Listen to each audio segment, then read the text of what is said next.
Israel's Negev desert, a land of searing heat, dry, barren, and yet ruggedly beautiful. A place where Abraham, Isaac and Jacob walked, where Moses and the children of Israel wandered, and allotted to the tribes of Judah and Shimon. Today it makes up 60% of the modern state of Israel, and it is still a land of wonders.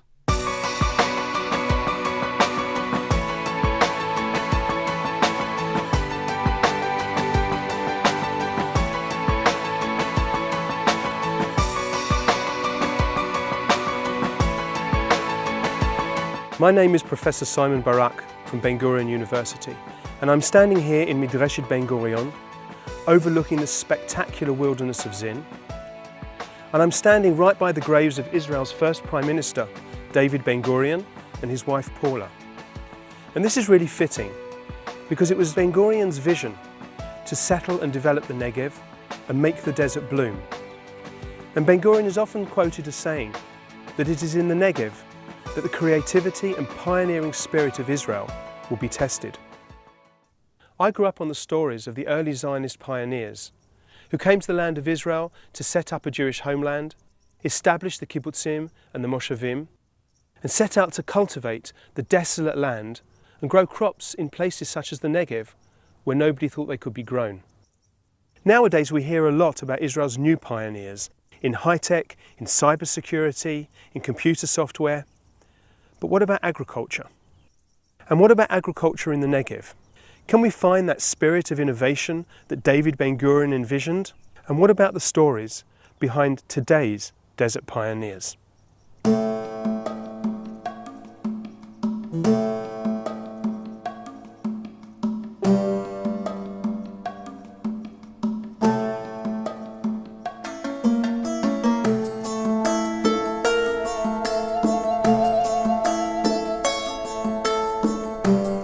One of Ben-Gurion's dreams was to set up an Oxford University of the Negev, which would attract Israeli scientists to carry out the research to promote sustainable development of the Negev and dry lands all over the world. So what better place to begin our journey than Ben-Gurion University's Jacob Blaustein Institutes for Desert Research on the Sde Boker campus. We're going to meet later on some of the amazing scientists who are pushing forward the frontiers of desert agriculture. But right now, let's go and meet our first desert farmer.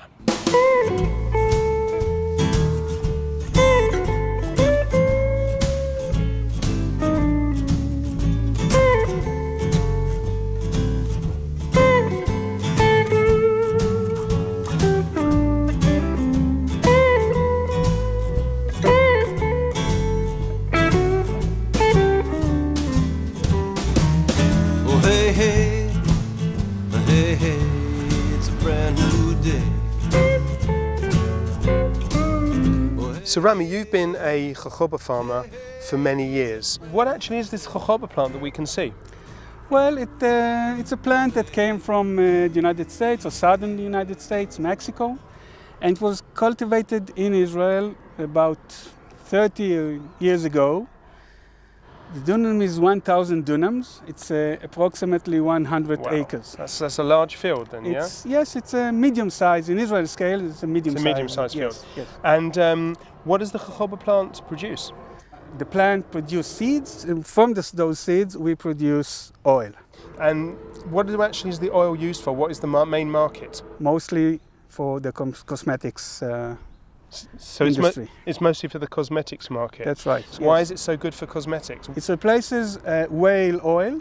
Oh, well, that's a good reason. Yes, it's kind of a green oil, and it's the closest oil to our nature body oil. So this is the advantage of this oil. I understand from what you've told me in the past that Israel is a real major player in this market. What is the size, or what is Israel's proportion of the market? In 2 years from now, when the plantation like that will produce seeds, we're going to be approximately 50% of the market. Worldwide? Worldwide. That's huge. Yes, it is. So I'm still trying to understand why Israel has captured so much of the market. Is it just that other places are not growing it, they don't know how to grow it, they're not growing it as well? Well, the reason is that we change the technique of growing the jojoba and the research, of course. Everything is combined with the farmers, so this is the reason that we got so good. Yes. Well, jojoba became a very popular crop in Israel recently and very popular in the desert areas. Lucky enough, we have saline water as brackish water in the groundwater that we can pump and use for irrigation. Jojoba plants are very, very tolerant to salinity, and we're trying to check different levels of salinity and how it affects the growth of the plant and different parameters like photosynthesis, root development, shoot development, and at the end, the yield of the plant. So far, we didn't find any significant effect between the different salinity level, which is good for farmers because then we can irrigate the plant with less expensive water, with high salinity, and we hope to get the same yield as with low salinity. This is a very large initiative that involved many institutes around Israel. We have the Ben-Gurion University, R&D, or Research and Development facility in Negev, which hosts this experiment. And by using the saline water that's available here in the desert areas, we can grow this plant and encourage farmers to grow this plant and make money out of the oil that they produce from this crop. So Rami, I see that the plants here are quite small. How old are the plants here? The plants here are about 9 months old, and they're gonna be as high as 3 meters. Wow. Yes, you want to see it? Yeah, I'd love to see it. So come on, let's go. Oh, hey, hey, it's a brand new day. So Simon, as you can see over there's a plantation that's about 2.5 years old, and where we're standing now is a almost 30 Wow. years old plantation. So As this you is can see huge. the height. Yeah. This is huge. So Rami, from our past conversations, I know that you were actually born a city boy. So yes, I was born in Ramat Gan. A real city boy. Yes, and my family, I haven't actually had any family because everybody were killed in the Holocaust. So there's a family in Moshav that actually almost adopted me, and this was my first introduction to agriculture. And from then, I wanted to study agriculture, so I went to high school in Pardes Chana, the agriculture school. And from then to the army, I was a paratroopers and came to Sde Boker and started agriculture there. And what is it you love about agriculture? Well, it's the most exciting occupation I think there is. It's not actually an occupation, it's a way of living. And here in the desert, especially in the desert, to make the desert bloom, this is how you do it.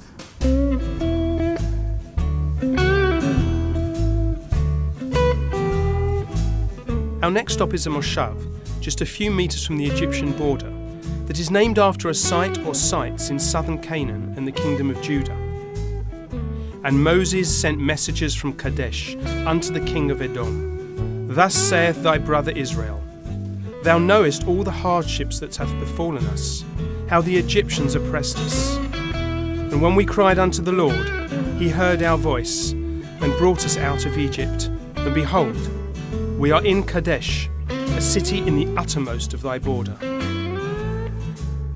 The modern Kadesh Barnea is home to over 40 families, and we are going to meet a special young family who has decided to settle here and grow exotic mushrooms.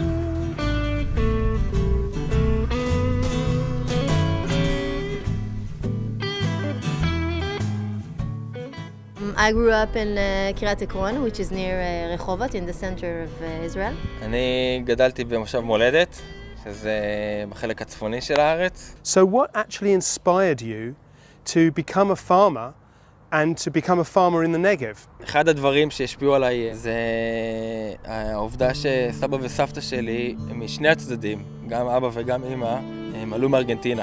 היה להם את הוויז'ן של לעזוב את החיים הנוחים בארגנטינה ולעבור לארץ. הם באו לארץ במטרה לעשות חקלאות, הם באו לארץ במטרה להתיישב. סבא וסבתא שלי עלו בשנת 52 לארץ. הארץ הייתה בת 5, לא היה פה יותר מדי. את החקלאות שהם רצו לעשות פה, הם כבר התחילו ללמוד בארגנטינה בכל מיני תנועות נוער, שלימדו אותם את עבודת האדמה עוד בארגנטינה, שככה שהם נוחתים בארץ הם כבר יודעים לעבוד, לא לבזבז זמן. זה סיפור שאני כל החיים בעצם, היה לי אותו בראש, וכל החיים ההרגשה הזאת של כמה המדינה חשובה, וכמה הציונות, או כמה לפתח את הארץ יותר חשוב מהמשפחה, מהמקום הנוח, זה תמיד היה, וזה גם חלק מהדברים שהביאו אותנו לפה. כל החיים שלי אני גדלתי במושב שיתופי. מושב שיתופי זה כמו קיבוץ. כל החיים עבדתי בחקלאות, כל החיים ידעתי שאני אוהב את זה. מה שהוביל אותי לפה בעצם, לנגב, להיות בעל עסק משלי, זה המחשבה שאני רוצה להיות עצמאי. זאת אומרת, לא רציתי להיות שכיר בעבודה בחקלאות בקיבוץ, רציתי שיהיה לי עסק משלי, שאני אוכל להחליט עליו את מה שאני רוצה לעשות, ובעצם זה אחד הדברים שהוביל אותי. So Hila, how did you get this idea of growing exotic mushrooms? We met this guy that told us about the exotic mushrooms, and he told us that there isn't any exotic mushrooms that are not being imported from Europe or from the East, and we thought that it can be a new agriculture to do in this area. In addition to that, we flew to the Netherlands in order to see a little bit about the field and to learn more about it. And we met a guy in the Netherlands. After we met him, we understood that he is one of the leading people in Europe in the exotic mushroom field, and he told us everything about it. And we were very excited to hear about it, and we said, okay, so we're going back to Israel, and we're going to build our farm and grow exotic mushrooms, and we're going to be the first one to grow mushrooms in the Negev ever, kind of pioneers. So we decided that this is what we wanted to do, and we came back to Israel, and Topaz built everything by himself. We are marketing our mushrooms. We have a couple of days that we are driving to the center in order to sell our mushrooms, but we are in contact with some of the big supermarkets in Israel, the ones that are more organic or more healthy supermarkets that buy from us. So these are organic mushrooms? Yeah, they are. Okay. We're so happy to live here. The kids are living in the nature. I think this is the main purpose why we came here, beside the fact that we want to be farmers. We have decided to build our house in the desert here in Kadesh Barnea. So in a couple of months we're supposed to move in. And these are our roots in the desert, in Kadesh Barnea, in Ramat Negev. We feel connected to this place.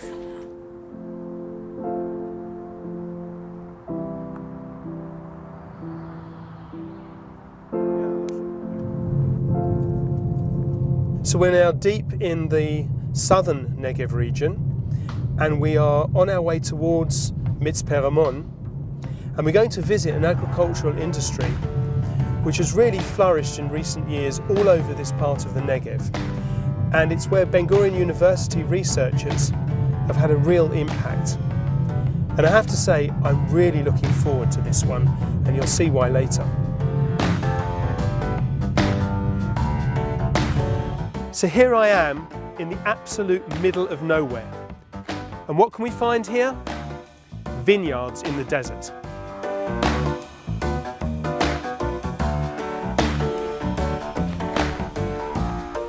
So we're about to meet my close friend and colleague, Professor Aaron Feit from the Jacob Blaustein Institutes for Desert Research. Aaron made Aliyah in 1992 from Italy, and he's a plant biochemist and the leading scientist in the agrotechnology and biotechnology of desert viticulture. So viticulture is the production of wine grapes. So let's go ahead and meet him. Hey. Hello, Simon.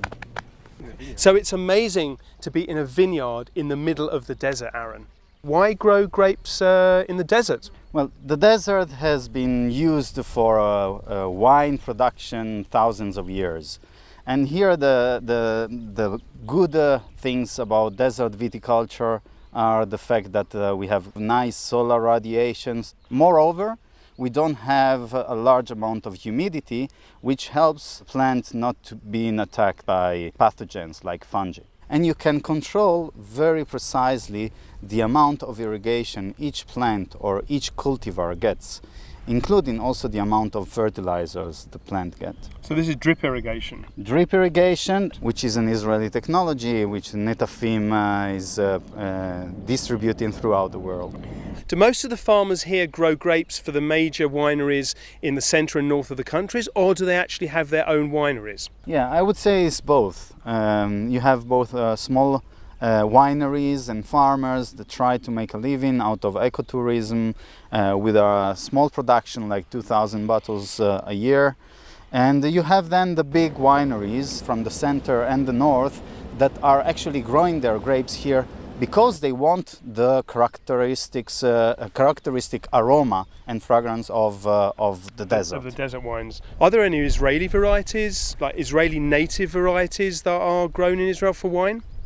So viticulture in the past stopped when the Ottoman Empire arrived to the region. So it was quite a long time ago. And since then there was no real wine production in Israel until modern times. So there are Israeli vines found in the wild, and now they were collected by Dr. Eliashiv Drori from Ariel University in a nice collection, mainly for breeding purposes. So Aaron, we're going to be seeing you later. So for now we're going to say bye. And we have with us one of your students, Noam Reshev, who's just at the end of his PhD. And we're going to talk to him now about some of his work that he's doing in this actual vineyard. How did you get interested in winemaking? Well, I went to New Zealand after my army service for my big trip. And I was hitchhiking in the middle of nowhere when a vineyard owner picked me up. After a long ride together, he offered me to stay with him and help him out in the field, and I did. It was short, but it inspired me for the future. So you're saying just by chance, you're in the middle of New Zealand, Definitely, and just happens that a vineyard owner comes to pick you up, and that is what inspired you to go into winemaking? True story. Amazing. So you came back to Israel and you did your first degree I came back in what? to Israel. I did my bachelor's in biochemistry and food science. Went to work in a winery in the Golan Heights. Wow. And then I straight headed to France to do my master's in viticulture and enology. And then you came back to Israel to do your PhD? Yes, this was the plan, to learn my the knowledge there and implement it here in Israel. So Noam, I know that you've been doing a lot of research in your PhD. Can you tell us a little bit about what you've been doing? Yeah, well, it's not a secret that warm climate viticulture is associated with inferior wines. But we can't change the climate, so what we can change is maybe the fruit microclimate. And this we can do by mainly regulating the amount of sunlight penetrating the fruit. So what you're talking about is the actual climate around each individual berry? Yeah, exactly. The microclimate, the conditions that are sensed by each berry. Most of what we did is apply shading nets and see how it affects the grape composition, and we have state-of-the-art metabolic profiling techniques to really see all the compounds that are in the grape that are involved in the quality of the wine. And now we are also collaborating with a local winery, working on a new trellis that will create this partial shading by the leaves and not by shading nets. So you're actually going to cause the plants to grow to shade their own berries? Exactly. Wow, that's amazing. I believe that Israel can become a leader in the adaptation of viticulture to climate change. Noam, thank you so much for coming to speak to us. It's been amazing to hear what you're doing, and I believe that you and Aaron are going to take us now to what I think is going to be one of my favourite parts of the day. So why don't you lead on? Okay, Let's go.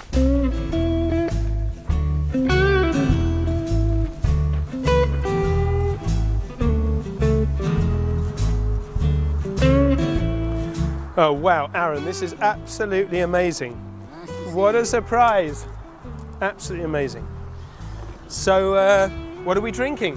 Well, it is a Merlot from a little aged from 2012 from Carmel of Dat, a local winery. Excellent, excellent. Aaron, what can be better than sitting in the middle of the Negev desert, drinking wine from the Negev? L'chaim! Cheers!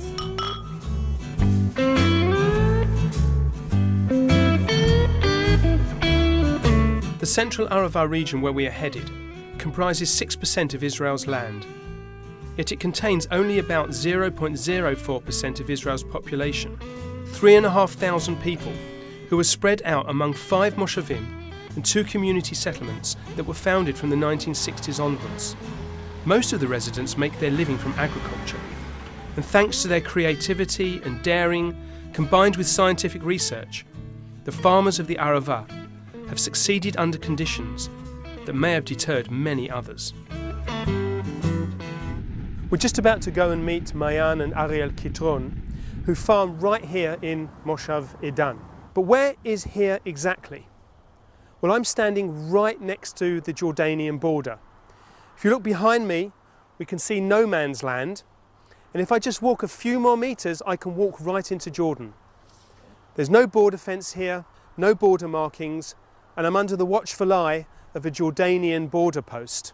And it really makes me think of the original pioneers who set up these communities right by what was then an enemy border.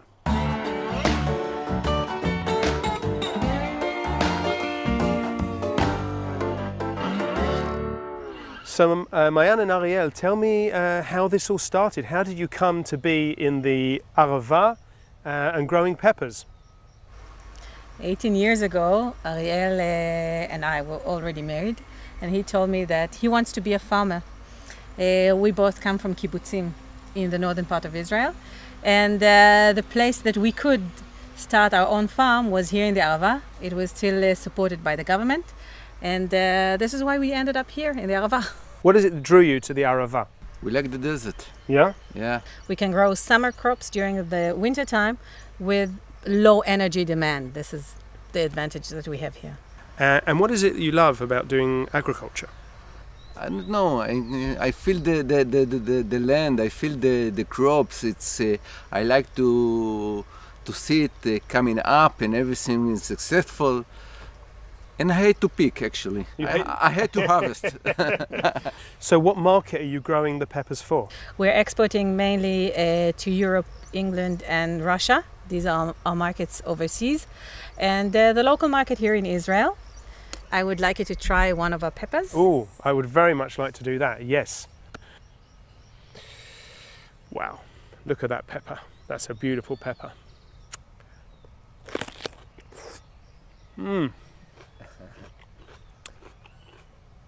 Just delicious. So should we go and see the tomatoes? Let's go to see the tomatoes. In the Negev desert, we have several abiotic stresses, such as high temperature in the summer, low temperature in the winter, and also the irrigation water that we have here is mostly saline water. So since we are in a research and development center and we are working together with the farmers, we can produce even more yield than other places with drip irrigation, with the net house, with the trellising system, and with other technologies that all together, when you put them all together, you produce the best yield, the best quality, and the best taste. Okay, Simon, so we brought you here to see something very little and very special. Oh, okay. Yeah, this is the tomberry tomato, which is the tiniest tomato. Wow, that's really small. Yeah, it is. Look at that. Wow, that really, really is small, isn't it? So what would you use this for? You just put it in the salad. You don't need to cut. It's very easy. It's very fresh. Wow, so this is going to go like to chefs and as well in restaurants and also for the regular customers. And is anybody else growing this? No, we have the exclusive rights? It's exclusive right, exactly. In Israel. In Israel. And are there only one type of variety, or do you have like different colours? There's 2 colours. There's the red one and there's also the yellow one. By the way, the yellow one is tastier. Really? Yeah. So you could try the red one and then try a yellow one. I'm gonna try this now. They're really sweet. They're really good. I recommend to try the yellow one. The yellow ones? They're better. Okay. I think so. Oh, we have some yellow ones here. Yeah. Wow. There you go. So I'm going to taste this one. Oh, that is good. That is really good. So what gave you the idea of bringing these to Israel? I travel in a few places in the world to look for something else to grow for the Israeli markets. And one day I was in Netherlands. I met a Dutch guy that he developed the tomberry. And So it's called a tomberry. yeah, Okay, that's a cute name. yeah. So this is just one of your tomato crops, right? Because I see around that there's quite a lot of other tomatoes as well. So this is just something that's beginning. Yeah, it's the first year. It's only on a small scale to check the market, to feel the market. And in this greenhouse, we have unique and different types of Right. tomatoes that we can check the reaction in the local market for them. So Ariel and Mayam, what is it about life in the Arava that you love so much? Do you have a family that you've raised here? Yeah, we do have. We have 3 kids. The life here is very simple. They don't have a lot of places to go and hang around with the kids, with the friends. It's more of going out to the desert and enjoy the And desert enjoying life. themselves. Yeah. What type of person do you think is really attracted to here? Is it somebody who's looking for quality of life? Is it Zionism? Is it settling the Negev? I think it's basically a combination of all what you mentioned. And very unique people come here to live in the Arava. But I have to say that many of the kids that grew here in the Arava are coming back and building their They want houses to come back. Yeah. here in the Arava. Ariel and Mayan, thank you so much for taking the time. I know you have a very busy day, and thank you so much for showing us around the farm. It was our pleasure. Our great. pleasure.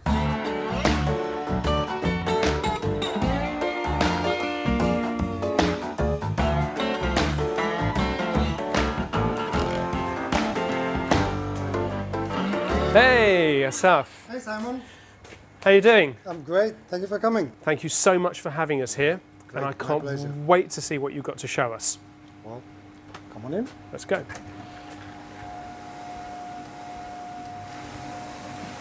Wow. Asaf, this is astonishing. You're growing corals in the middle of the desert. I'm farming corals because I'm in a farm region, agriculture region, and corals, as you know, are symbiotic with algae that does photosynthesis. And this is what I usually have during the year is sunlight, and that's why I try to grow corals. How many types of corals do you grow? Imagine around 50 different species. And are they from all over the world? They come from the Far East, most of them, some from Kenya, some from Australia even. So I have to ask you the million-dollar question. What are you growing the corals for? Mainly the market, my market is the biomedical companies, bone grafting. These are skeleton corals, very similar to our skeleton. How does that actually work? They use the coral as a glue or a scaffold, meaning the body can actually seize it as its own and will replace it. So this is one of the products that are coming from the corals. This product here is for redoing bone grafting after a tooth is pulled out for its dental market. What are the fish for? They're part of the holistic size of the system. They add nutrients a little bit. They take some of the allergies out. They move the water different directions. Asaf, I can see there's some special type of lighting here. What is that lighting? Well, that lighting is sunlight. This is what we have here in the desert mostly. And the cores are obviously photosynthetic. Most of the energy they need comes from the sun. And that tubes will reflect the sunlight from outside. And mind you, again, the lighting regime that I need is a 12 hours daylight and 12 hours of night. And so just to pay less electricity or no electricity, I have those solar tubes. I understand you've also got some solar power as well, which you use. Yes, I have some solar panels, quite a lot of them. So during the day, a lot of the energy that I use here actually comes from energy that I produce. So we can actually say that I can think of there's 3 ways, in fact, you're very environmentally friendly. 1, that you're using the solar tubes. 2, that you're using solar power. And 3, you're not going into the ocean and cutting away and destroying all the corals. You're actually growing them here. I am, that's right, yeah. So Asaf, how did you think about this absolutely crazy idea of growing corals in the middle of the desert? I've been doing it for 10 years. I still think it's a crazy idea. This is where I was born and raised. I've been away for sometimes came back as a lighting designer, and I thought of how to take what I know into the region which is all farming, agriculture. So I started looking into different things of implementing LEDs into the farming. This and that made me think of this idea. I thought if I can grow it, I'll be the only one, lucky me. That's farming with potential. And are you the only one who does this? To my knowledge, the way I do it, yes.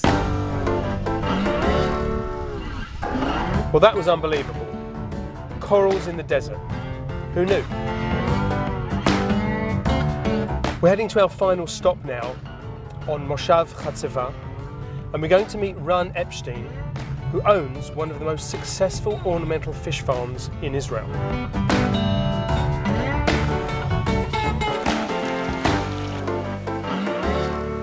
So fish in the deserts, Ran, what's that all about? It's swimming upstream, but there is only one advantage. We are far away from any natural habitat like river, lake or sea, and the isolation from a native or natural pathogen is a very big advantage. Right. So actually we are very famous for our disease-free and for our biosecurity, unlike farms that close to natural fish habitat. Right. How did this all start? You said to me you were from Tel Aviv. I'm from Ramat Gan, and this is my hobby since I was a child. I came down to the Arava because that time there was a huge support and the help, and that's how I built amazing farm, one of the most successful farm worldwide. Ran, this is an absolutely incredible operation you've got here. So what type of fish are you growing? Actually, we grow ornamental fish, and we grow freshwater prawns, Malaysian prawns. The prawns we export to Far East, China, Vietnam, Malaysia. The ornamental we produce mainly for the Western countries like West Europe, North America, South Africa, but in general we sell all over the world. How much fish are you producing a year? I mean, it's a huge place, this. We produce millions of fish per month. We are one of the biggest farms in the world for ornamental. Is much of the technology here a technology that you've developed yourself, and what was that we saw coming across? So we use feeders, robot feeders that we developed by ourselves with Kibbutz Samar that feed our greenhouse constantly during the day, about 20 times per day, automatically. It's helped us to feed with very low cost. As far as water is concerned, you know, when somebody thinks about doing things in the desert, they're not necessarily going to think of growing fish, which is using water. So your water use is compared to others. What is that like? We recycle 100% of the water. First of all, all our fish farm is a biosecure system that consumes only 5 to 10% water change per day. And the water that go out from our systems, we irrigate all year round the water through a dates farm. We have a very good relation with all the university in Israel, especially with the Ben-Gurion University. We have a very interesting collaboration with the Professor Dina Zilberg, and also we have an amazing project collaboration with the Professor Amir Sagi. In this lab, we focus on research related to fish health. We carry out research on various disease-causing agents, parasites, bacteria. We are also looking at fish immunology, studying the fish immune system. We provide diagnostic services to aquaculture farms around the country. And one of our main themes is looking for natural alternatives for chemicals and antibiotics that are used in aquaculture. We're looking for various plants and extracts of plants that can replace those chemicals. We are also looking for natural treatments that can immunostimulate the fish, boost their immune system. We are using a lot of algae in the food for that. That's one of the main ways by which we stimulate the fish, looking for unique microalgae that can be added to the food and make the fish stronger.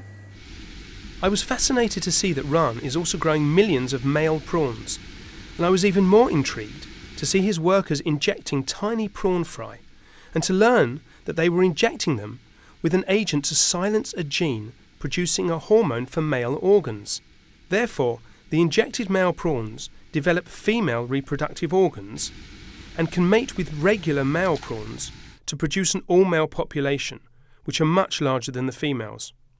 So we went to see the Ben-Gurion University scientists who invented this technology to find out more about it. We discovered a insulin-like hormone that is responsible for maleness. We understood that if we silence the gene that is encoding this hormone, and this is exactly what we do, and now Ran is doing it, in order to produce the broodstock that at the end is producing only males. And then you increase the yield.